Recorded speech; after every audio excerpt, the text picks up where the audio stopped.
Alléluia. Louange et magnificence à notre grand Dieu ce matin, le Dieu qui est au-dessus de tout, celui qui a veillé sur nos vies, qui nous protège et qui assure notre sécurité. Nous lui rendons la gloire encore une fois ce matin.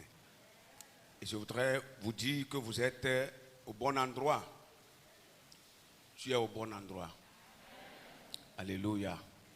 L'endroit le plus sûr, l'endroit où il y a la bénédiction, c'est la maison de Dieu, c'est la présence de Dieu. Alors je crois que Dieu bénira ta présence avant que tu ne retournes chez toi. Amen. Nous allons écouter la parole de Dieu et prier. Je vais vous inviter à prendre les Saintes Écritures, c'est-à-dire nos Bibles, et à ouvrir le livre du prophète Samuel, le chapitre 7. Nous allons lire du 1er au 12e verset. 1 Samuel, chapitre 7, verset 1 à 12. Nous lisons la parole du Seigneur. Les gens de Kirija-Jarim vinrent et firent monter l'arche de l'Éternel. Il la conduisit dans la maison d'Abinadab, sur la colline, et il consacrait son fils Éléazar pour garder l'arche de l'Éternel. Il s'était passé bien du temps depuis le jour où l'arche avait été déposée à Kirja-Jarim.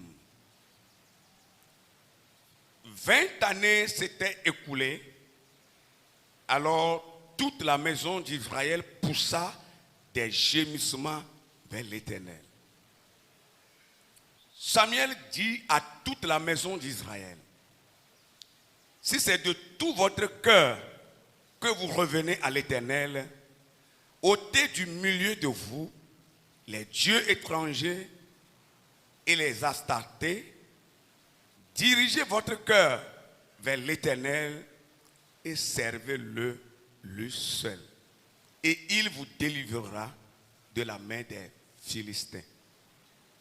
Et les enfants d'Israël ôtèrent du milieu d'eux les Baals et les Astartés.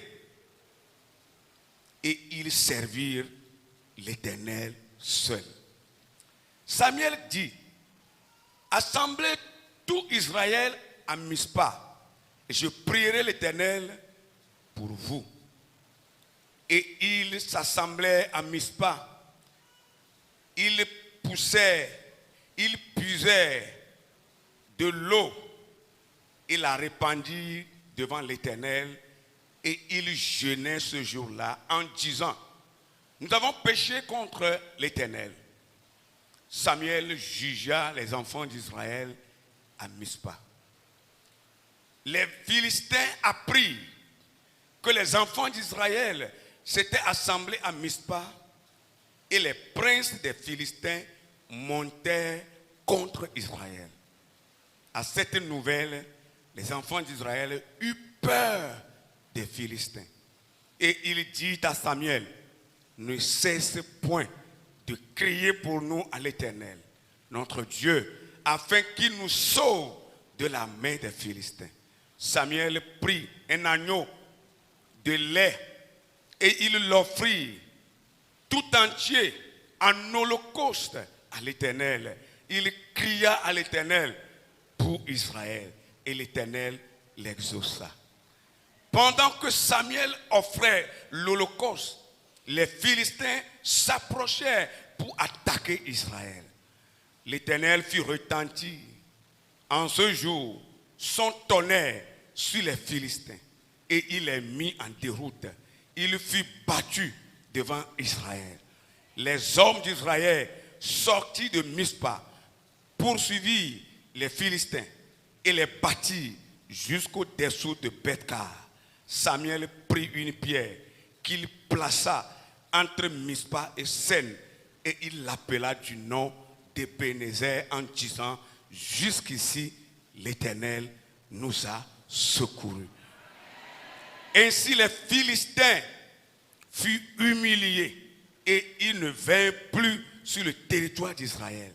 La main de l'Éternel fut contre les Philistins pendant toute la vie de Samuel.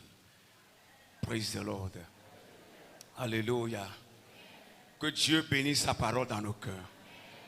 Et que son Esprit Saint, le Saint-Esprit, nous ouvre les entendements pour que nous puissions écouter la voix du Seigneur. Dieu t'aime. Alléluia. Dieu t'aime. Il t'aime par-dessus tout. Alors ce matin, bien-aimés frères et sœurs dans le Seigneur,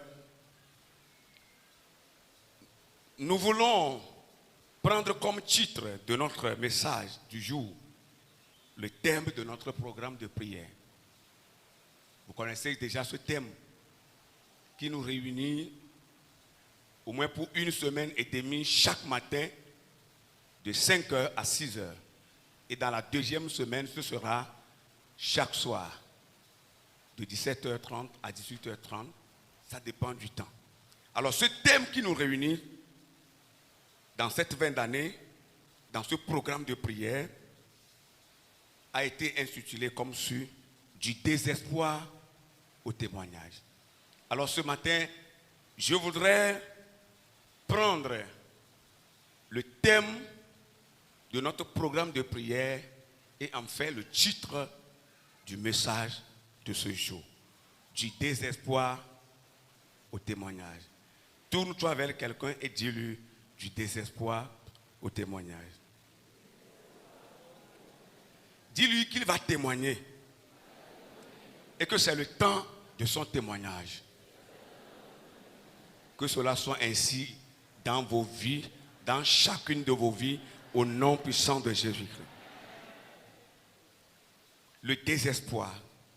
Écoutez comment le dictionnaire explique ce mot. Il dit: le désespoir, c'est la perte de tout espoir. Lorsque tout espoir est perdu, complètement, en ce moment, on parle du désespoir. Il continue en disant que le désespoir, c'est une affliction extrême et sans remède. Une affliction extrême, c'est-à-dire sublime, profonde. Lorsque la personne est déçue d'une situation totale, il est déçu totalement d'une situation et il est plongé dans une affliction profonde.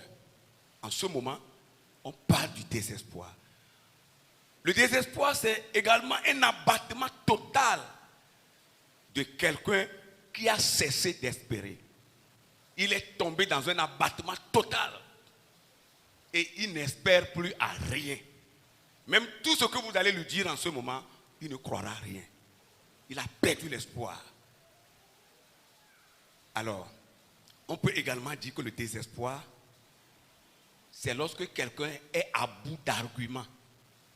Il n'a plus de mots, plus d'arguments à avancer. Comme le français le dit, il reste bouche bée. Il ne parle plus, il ne dit mot, il se tait. C'est le désespoir.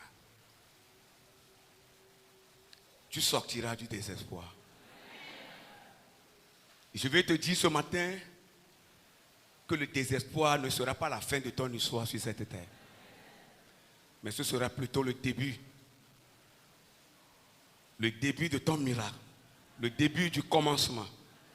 Le début de tes prodiges. Des choses merveilleuses que l'Éternel accomplira dans ta vie. Même si tu es plongé dans une affliction totale et tu n'as plus mot à dire. Même des fois quand on prêche la parole de Dieu, tu ne peux plus croire. Tu crois que c'est fini pour toi. Je veux te dire ce matin que ce n'est pas encore la fin de ta vie. Tu peux être désespéré, mais il y a quelqu'un qui n'a pas encore dit son dernier mot sur ta vie. Celui-là s'appelle Jésus-Christ. Le témoignage, c'est la déclaration de ce que l'on a vu. entendu, servant à l'établissement de la vérité. Ce que tu as vu, ce que tu as vécu, ce que toi-même tu as vu, tu rends témoignage de cela. Tu le dis publiquement, dans les oreilles de tous. En ce moment, on parle du témoignage. Le témoignage, ou bien témoigner, c'est rapporter ce que l'on a vu, entendu, ce que l'on sait de quelque chose. Le moment est là, frères et sœurs,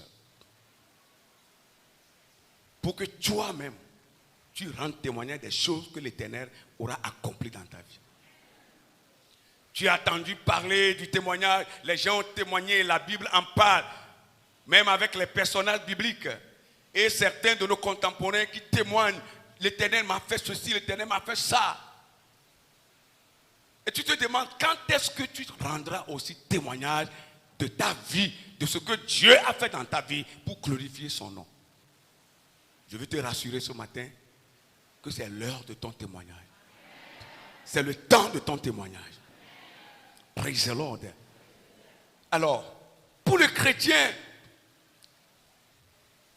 et dans la Bible, le témoignage consiste, à l'exemple des apôtres, à aller porter la bonne nouvelle sur la personne de Christ à ceux qui ne sont pas encore venus dans la foi chrétienne. Lorsque nous sortons pour évangéliser, on peut appeler ça aussi témoignage. Nous sommes en train de témoigner de nouvelles choses sur la personne de Jésus-Christ. Le témoignage pour le chrétien, c'est aussi raconter ce que la foi a changé dans ta vie. Ce que la foi, ta propre foi que tu as mis en Dieu, ce que cela a changé, a transformé dans ta vie. Tu le dis ouvertement. En ce moment, on parle du témoignage. C'est également partager avec les autres, les frères et sœurs dans la même foi, ce que le Seigneur a fait personnellement dans sa vie. Parler publiquement de ça. Je me rappelle quand nous étions convertis, tous les dimanches soirs, on faisait culte. Tous les dimanches soirs, on faisait culte. Et ce culte, c'est un culte de témoignage. Où nous sortons dans les quartiers pour parler de Christ, pour annoncer le Christ, pour inviter les gens à se convertir. Et quand nous revenons, on nous conduit dans la louange. Nous chantons, nous louons Dieu de ce que lorsque nous sommes sortis, les gens ont écouté ce que le Seigneur a mis sous nos cœurs. Et après, on vient un à un, on ne force personne, selon que l'Esprit a poussé les gens, ils viennent à tout de rôle témoigner des gratitudes de l'Éternel. Les gens viennent pour dire, le Seigneur m'a fait ceci au cours de la semaine, il m'a fait ceci durant le mois, et on rend témoignage. Et après, on prie et on glorifie le Seigneur. Témoigner, c'est partager avec les autres, les frères et sœurs dans la même foi, ce que le Seigneur a fait personnellement dans sa vie. C'est également parler des prodiges, comme je l'ai dit, des prodiges, des miracles de Dieu aux autres. C'est l'heure de ton témoignage. Tu témoigneras du désespoir au témoignage. Je dis bien, tu témoigneras. Si tu crois, tu verras la gloire du Seigneur. Si tu crois, tu verras la gloire de l'Éternel. Cela s'accomplira parce que c'est la parole du Seigneur. Alléluia. Je me rappelle de cette histoire d'un de nos frères dans le Seigneur que j'avais rencontré dans une église au cours d'un réveil spirituel. C'est un frère, il est fonctionnaire, il travaille dans une entreprise d'État. Et pendant la semaine, le frère s'est approché de moi pour partager avec moi son problème. Qu'il a un problème sérieux avec son directeur dans son service. Je vous raconte une histoire vraie. Il dit, je lui ai dit, quel est le problème? Il dit, je ne sais pas ce que j'ai fait à mon directeur. Il a demandé que nos comptes soient audités. Et un expert comptable est passé. Et après l'audit, on me dit que j'ai une dette de 23 millions que je dois payer à l'entreprise. Je dis, mais ça c'est une histoire drôle. Pasteur, comment je peux bouffer 23 millions? Je ne l'ai pas pris. Et je n'ai même touché en aucun franc dans ce service. Je lui ai demandé, frère, est-ce que tu crois que tu n'as pas pris un seul franc? Il dit, pasteur, je n'ai rien pris. C'est du mensonge. Le directeur là, je ne sais pas ce que j'ai fait. Je lui ai fait. Il ne m'aime pas. Et pendant que le frère parlait, il pleurait. Les larmes coulaient sur ses yeux. Je l'ai fortifié, je lui ai dit, mon frère, ne crains pas. Ne crains pas. Le Seigneur te sauvera. Jusque-là, il ne croyait pas. Il ne croyait pas. Il me dit, pasteur, le directeur me menace de renvoi. Il me dit, si je ne remboursais pas ma dette, je serais purement et simplement mis dehors. Mais quelle est cette histoire? Quelle est cette histoire? J'ai dit, nous allons prier pour toi. Et le pasteur qui m'a invité s'est joint à moi. On a prié durement longtemps pour ce frère. Nous avons continué le réveil jusqu'au dimanche. Et le dimanche, avant de partir, j'ai prié pour lui avant de repartir chez moi. Et pendant que je priais, je voyais encore les larmes couler sur ses yeux. Et je lui ai dit, ne crains pas, tu ne seras pas renvoyé. Ne crains pas, le Seigneur est avec toi. Mais je vois un vide dans son cœur. C'est comme tout ce que je lui dis là. Il ne prend pas ça pour vrai. Parce que c'est lui-même qui est devant les menaces. Moi, je ne vois pas ça avec mes yeux. C'est lui qui voit. Mais des fois, frères et sœurs, vous avez besoin d'avoir la foi. Même si la situation est vive et qu'il n'y a pas un grain d'espoir que vous pouvez sortir de la situation et cesser la foi. Croyez que le changement est encore possible. Dites amen. Il avait toujours du désespoir qui peut se lire facilement sur son visage. Moi, je suis parti. Le lundi matin, quand je me suis réveillé avec le coup de fil de ce frère. Il me téléphona vers 9h comme ça. Il dit, pasteur, comme je te le disais, ce matin, je suis allé au service et on m'a remis une lettre.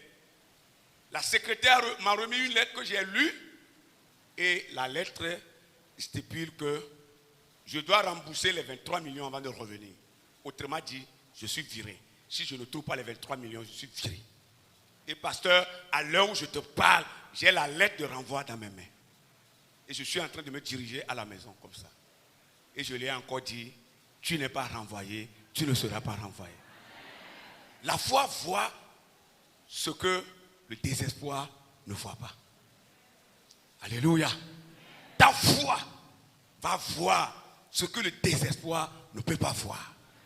Je lui ai dit, tu n'es pas renvoyé, tu ne seras pas renvoyé.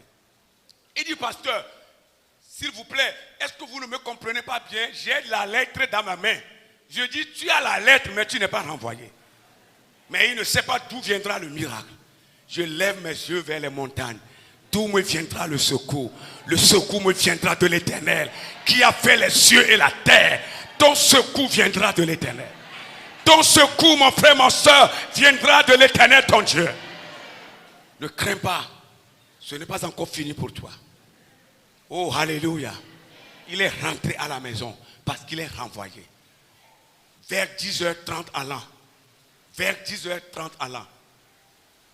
Le DG, c'est-à-dire le directeur général, puisque entre-temps il a été affecté pour une autre fonction. Donc, il gère deux entreprises à la fois. Je peux me permettre de vous donner même le nom de l'entreprise, mais je ne veux pas le faire parce que nous sommes sur les réseaux sociaux. Sinon, j'allais vous donner. Pour que vous puissiez discerner la véracité de ce que je vous dis. Le DG est venu. Et personne ne sait ce qui s'est passé. Il se promène dans les bureaux. Ce qu'il n'a jamais fait. Il se promène, il est allé chez le directeur, le comptable. Il dit, mais où est le comptable? On dit qu'il a eu une dette et le directeur l'a mis de côté. Et le DG est allé dans le bureau du directeur. Il est fâché. Le directeur l'a renvoyé.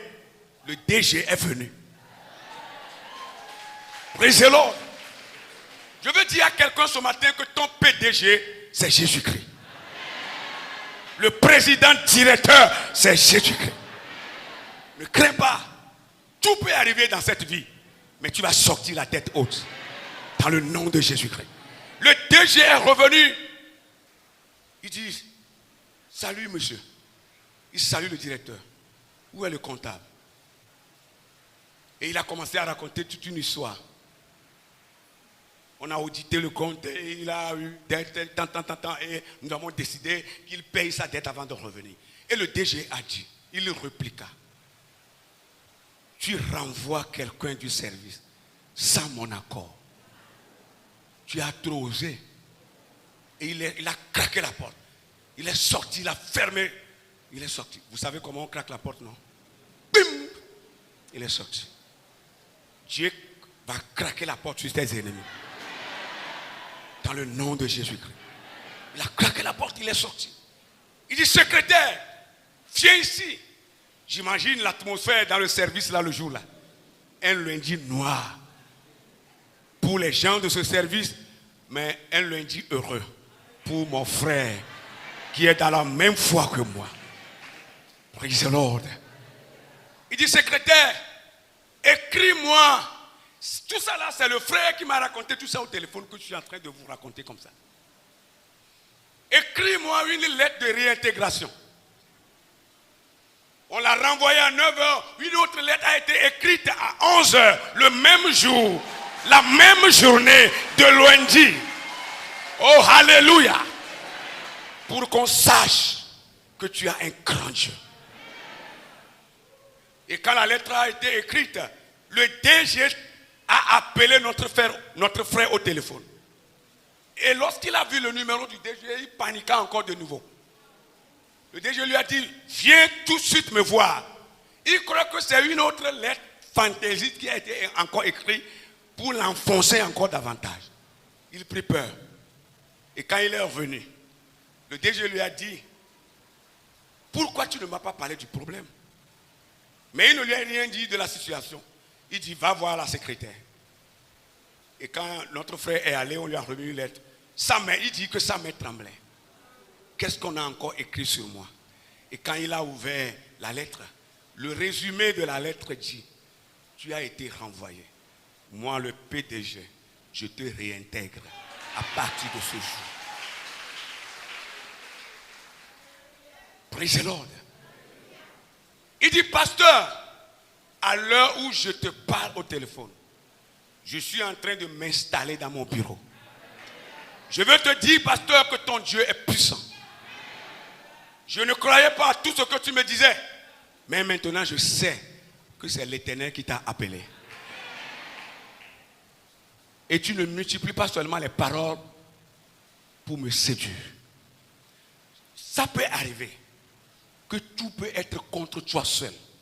Tout dans la vie. Mais il a une personne. S'il n'a pas encore dit le dernier mot, ce n'est pas encore fini pour toi. Notre frère en question, il est toujours dans ce bureau, dans ce service. Au moment où la scène se passait, il était déjà, si je ne me trompe pas, 15 ans dépassé de service. Au moment où ce directeur a voulu le renvoyer injustement. Qu'est-ce qui s'est passé après, à la suite de cette histoire? Je vous raconte une histoire vraie. Je le dis encore. Le DG est allé voir le ministre du tutelle. Et il a dit, je suis fatigué de ce directeur. Ôtez-le. Ôtez-le, je suis fatigué de lui. Il prend des décisions à tort et à travers sans me consulter. Et une lettre a été écrite. Ce directeur qui a renvoyé notre frère, on l'a ôté de ce service. Et on l'a mis ailleurs. Oh, alléluia. Cela n'a pas duré. Notre frère a été nommé directeur d'un département de ce service. Oh, quelle grâce nous avons reçue aux yeux de l'Éternel. Dieu peut faire autant dans ta vie. Plus que ce qu'il a fait dans la vie de notre frère. Oh, alléluia. Je vois ton histoire changer instantanément. Je vois l'histoire de ta vie changer. Changer instantanément. Changer complètement. Ce matin, je vois ta vie exceller. Je vois que tu es en train de monter sur ton cheval, en train de courir en toute vitesse pour rentrer dans la gloire de l'Éternel. Oh, Rien ne peut aller à la contre de cela. Parce que quand Dieu décide, personne ne peut faire le contraire. Tes ennemis seront mutés de leur place. Je dis bien, ils seront mutés. Tous ceux qui sont contre toi seront mutés. Tous ceux qui musicent, ils croient qu'ils ont le pouvoir, ils ont la force. Et ils écrivent tout. Ils écrivent les lettres, ils écrivent des décrets, ils écrivent tout. Je vais te dire ce matin que l'Éternel s'est levé sur son trône. Il est dans sa fureur. Il va les déplacer. Il va les ôter de leur place. Il va leur changer de place. Si tu crois, ça va arriver. Je dis bien, ça va arriver.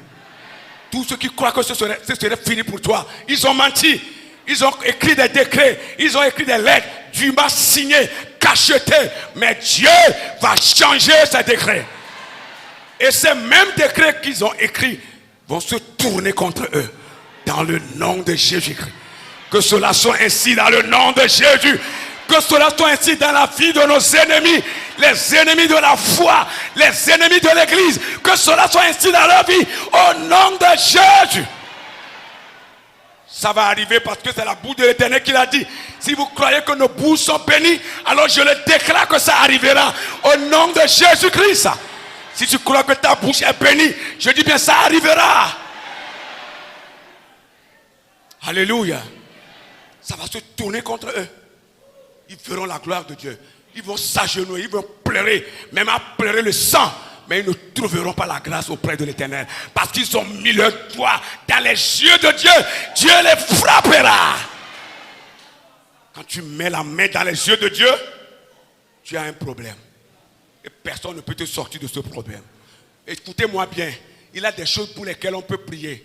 Mais quand le péché est vertical, les horizontales, là, Dieu s'en fout. Mais quand c'est vertical, tu mets la main dans les yeux de Dieu, là, tu as des problèmes. Tu peux être n'importe qui, n'importe quoi. Quand ton doigt, là, arrive à toucher le front de Dieu, jusqu'à descendre un peu,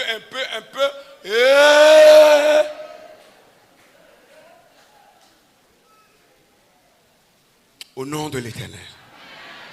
Le Dieu qui m'a enrôlé dans ce ministère, je dis les ennemis de la foi chrétienne, qui écrivent des décrets, qui publient des lettres, qui font tout et tout pour humilier le corps de Christ, humilier les enfants de Dieu. Je dis, ces mêmes décrets se tourneront contre ces personnes. Ici, je le dis, je le répète, ça va se tourner contre eux. Sinon, l'Éternel n'a pas parlé à travers son serviteur. Au nom puissant de Jésus-Christ, le Dieu créateur des cieux et de la terre.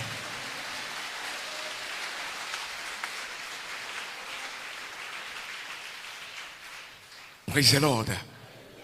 Ce texte, vous le connaissez, que nous avons lu. Je veux dire quelque chose un peu sur ce texte, nous allons prier. Israël a péché. Vous savez ce que Israël a fait? Israël s'est tourné vers d'autres dieux. Israël a abandonné l'Éternel. Je vais te dire ce matin, n'abandonne pas Dieu. Même si les problèmes perdus, je dis bien la délivrance arrivera. Que le désespoir ne t'amène pas loin de l'Éternel. Non. Non. Sois attaché à ton Dieu. Sois attaché à ton Seigneur. Israël a perdu Dieu. Il s'est livré, il s'est donné au Dieu de la terre, au lieu de se tourner vers son Créateur. Et la Bible dit que le peuple de Dieu a été livré aux ennemis. Les Philistins sont venus combattre Israël. Ils sont arrivés même à arracher l'arche de l'Éternel. Ils sont partis avec. Vous voyez comment le peuple de Dieu a été humilié? À cause de l'idolâtrie. Frères et sœurs, Dieu hait l'idolâtrie. Je vais vous dire la vérité ce matin. Dieu hait l'idolâtrie. Il ne faut pas faire un pied dedans, un pied dehors. Que tes deux pieds soient dans le Seigneur. Oui, Dieu hait l'idolâtrie. L'arche de l'Éternel. Ce que Dieu a demandé à Moïse de faire pour que cela serve de leçon pour le peuple. À cause du péché, cette arche a été retirée et allée déposer chez Dagon, le dieu des Philistins. Mais vous savez l'histoire, vous connaissez ce qui est arrivé à Dagon, malgré le péché d'Israël. Dagon a été morcelé. Vous voyez, quand les gens voient, ils se moquent de nous. On n'est rien, on n'est rien. Malgré notre faiblesse, Dieu vengera notre cause. Je vous l'ai dit, c'est la vérité. Et quand l'arche a été retirée, Dieu a frappé le peuple ennemi philistin avec beaucoup de fléaux, beaucoup de plaies. Et après 7 mois, ils ont décidé de rendre l'arche de l'Éternel. Parce qu'ils ne faisaient que mourir. Les gens mouraient. Il y a eu des pestes dans le pays de Philistin. Ils mouraient. Et ils ont ramené l'arche avec beaucoup de présents. Vous connaissez bien l'histoire. Beaucoup de choses. Des bœufs, des moutons, des objets en or, ainsi de suite. Et lorsque l'arche est revenue, la Bible dit Israël a commencé à prendre conscience après 20 années. 20 années de vie. Israël a commencé à prendre conscience.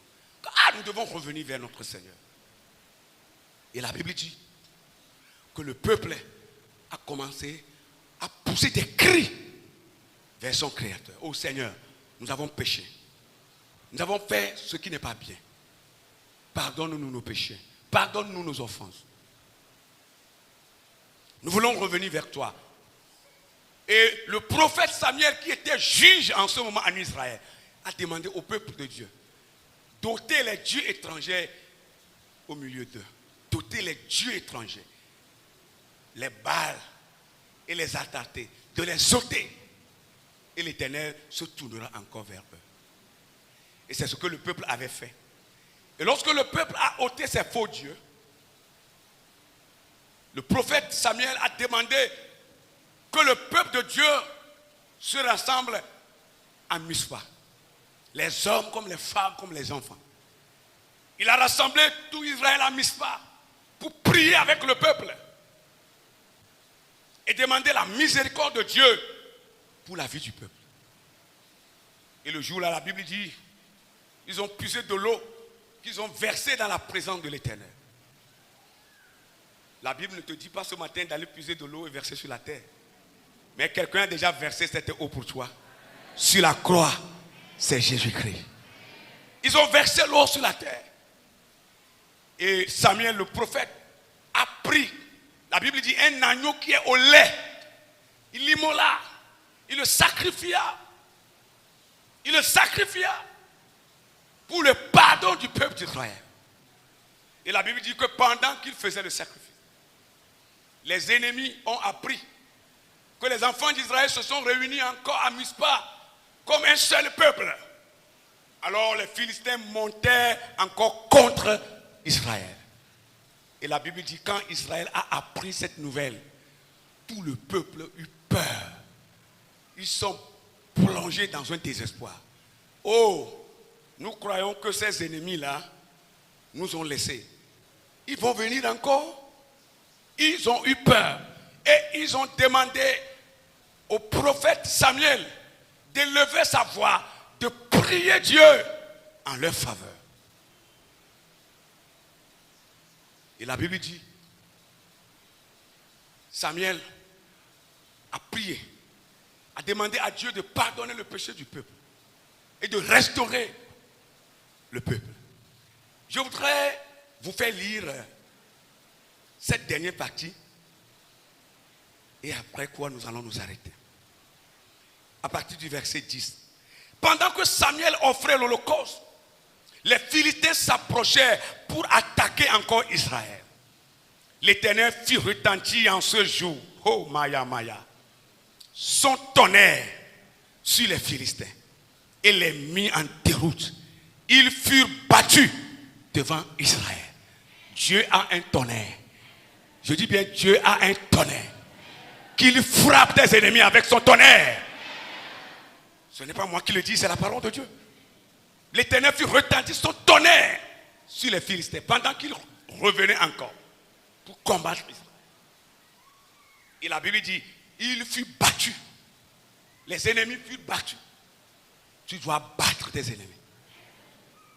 Alléluia. On dit amen. Amen. Tu dois les battre. Il faut dire je vais les battre. Qu'ils soient contents ou pas, je vais les battre. Dis encore ça. Je vais les battre. Il faut les battre. Ne les laisse pas le temps. Ça fait longtemps, on a laissé trop de temps aux ennemis de la foi chrétienne. Ils se moquent maintenant. on va se lever pour les battre. Au nom puissant de Jésus-Christ. Alléluia. Oh, praise the Lord. Qu'un enfant de Dieu me réponde avec un amen bien nourri là. Et la Bible dit au verset 11, les hommes d'Israël sortis de Mispa poursuivirent les Philistins et les battirent jusqu'au-dessous de Bethka. Et la Bible dit, Samuel qui était le prophète, quand il a vu que les ennemis sont battus et renvoyés, ceux qui sont restés en vie, les rescapés, ont été renvoyés loin. Il a pris une pierre. Samuel le prophète a pris une pierre. Il a creusé et il a piqué la pierre. Et il a dit, la Bible dit, il a placé la pierre entre Mispa et Sen. Et il a dit, cette pierre sera appelée Ebenezer. Parce que l'Éternel a repoussé nos ennemis. Et c'est jusqu'ici les a repoussés. Et la Bible dit, à la suite de l'histoire, que du vivant de Samuel, le prophète de Dieu, l'homme de Dieu, les Philistins ne sont jamais venus encore combattre Israël. Il y a eu une paix totale en Israël au temps du prophète Samuel. En ton temps, il doit y avoir la paix. Je n'ai pas entendu ton amen. En ton temps, il doit y avoir la paix dans ta famille. Il doit y avoir la paix dans ton foyer. Il doit y avoir la paix pour les chrétiens, la paix pour l'église, la paix pour les activités de l'église. En ton temps, il doit y avoir la paix. Oui. Et les ennemis ne sont plus venus. Parce qu'un homme s'est levé. Ce matin, frères et sœurs dans le Seigneur, je vais encore te répéter cette phrase avant qu'on ne prie. Je l'ai déjà dit au début. Le désespoir que tu traverses n'est pas encore la fin de ton histoire. Il ne sera non plus la fin de ton histoire. Parce que Dieu se lèvera. Il se lèvera à la dernière minute. Dieu laisse les ennemis faire. Et en fin de compte, il se lève. Il se lèvera à la dernière minute, il parlera pour ta cause. Et tout va rentrer en ordre. Ne crois pas que c'est fini pour toi. Moi, je crois que j'ai de l'espoir. Je crois que j'ai de l'espoir. Alléluia. Je crois que j'ai de l'espoir. Crois que tu as de l'espoir. Il y a de l'espoir pour toi. Il y a de l'espoir pour tes enfants. Il y a de l'espoir pour ta famille. Il y a de l'espoir pour le corps de Christ. Il y a de l'espoir pour toi. Il y a de l'espoir pour ta maison. Il y a de l'espoir. Croyez. Et cela va porter cher dans vos vies. Que le Seigneur bénisse son église. Qu'il bénisse ses enfants. Surtout les vrais enfants de Dieu. Qu'il lutte ces derniers temps pour que le règne de Dieu vienne. Ça arrivera. Et nous allons donner la gloire à l'Éternel. Soyez bénis à jamais. Soyez bénis à perpétuité. Au nom puissant de Jésus.